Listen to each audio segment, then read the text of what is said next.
So do you think there's some mileage in you have to get to your lowest low in order to get to your highest height?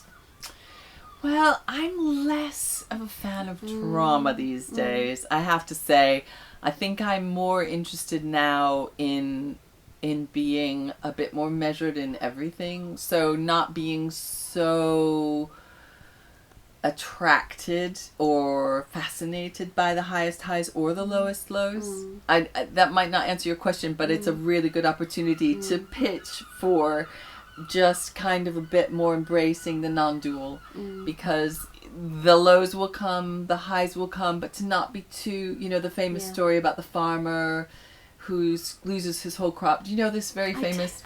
Oh, it's a great story. Okay. Well, it's like maybe it will come back to me.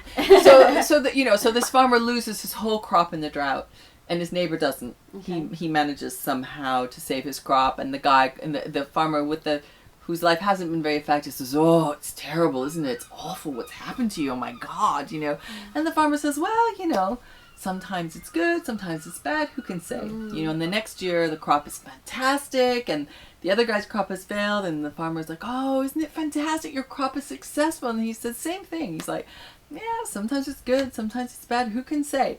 And there's this thing of like, well, this too shall change, and we're back onto the curve, but to not get too attached, because this is going to change, So, and it's the same with life. It's like there is something that is very important to say, which is that by embracing our impermanence and by realizing that we are mortal, we can live. I do think that gives us the possibility to live a much more awake, alive, vibrant, passionate life. Live for today. Live for today and as a better contribution to the future, so that we are much more kind of fully like there's something else underneath us. It's not so fleeting. As well. Yes, exactly.